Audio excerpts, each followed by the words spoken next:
Hi, I'm Jack. I'm 21. I'm a radical queer who grew up on a farm. For me, growing up on a farm, one thing I found highly conflicting was there was hardline, social norms around gender and expectations around that. And being that as a farm kid, my dad was out working a lot, and all the other men in the family were out. And as a child, I spent a lot of time being around my sister and my mom and women in the family. And I really, oddly enough, had a lot of feminine influences. I'm white, and I,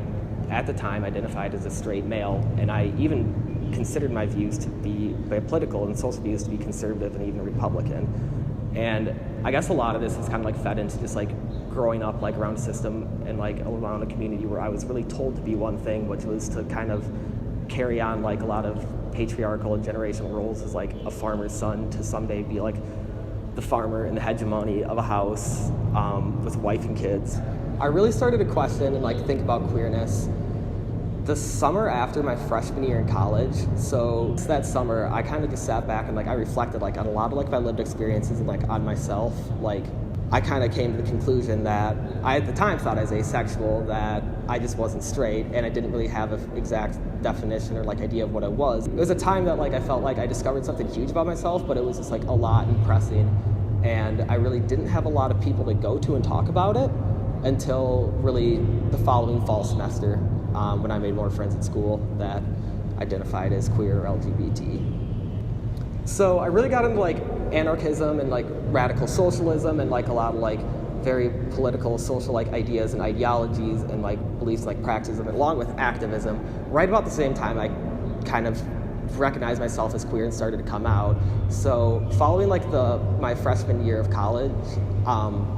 that summer I was also along with reflecting a lot of things about gender and sexuality, I was really kind of looking more into a lot of political things, and I was reading a lot of Howard Zinn, for example. So when I moved to Minneapolis, one hobby that I had taken up with friends was urban exploring, and specifically cave exploring. One thing that became more and more prevalent and obviously was hate speech and fascist symbols and graffiti all over. And I remember one time very vividly walking into a cave, and there was a big swastika carved into the wall, and it fucking freaked me out, because at the time I finally came out as queer, and seeing the swastika in the cave just kind of reflected that this is an area that isn't safe, and this is an area that is unsupervised, and it's up to the people within there to control what the space is and how it is perceived. So by going out and smashing swastikas you see carved on walls or spray painting over hate speech you see on the walls, you are taking kind of an approach to directly change the atmosphere and environment of it, and rejecting fascist and white supremacist and just general people who believe in bigotry and hate, and not allowing them to have that space no longer, and to show that even in this deepest and darkest place, that you don't fucking have a platform here.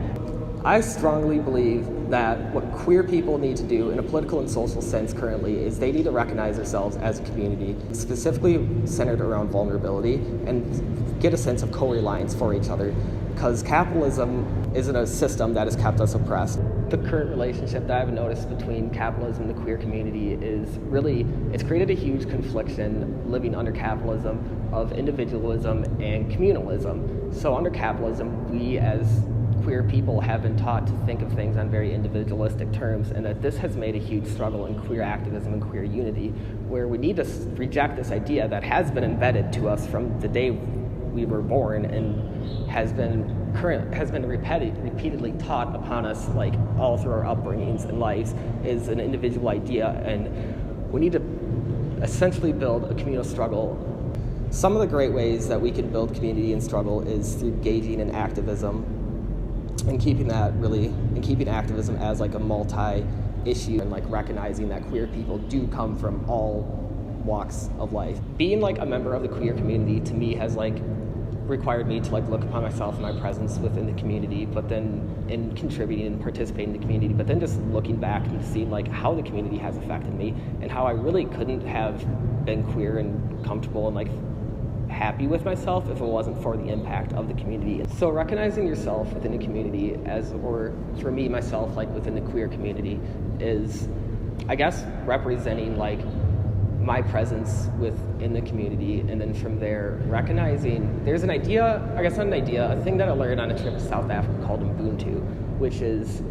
I am me because of you.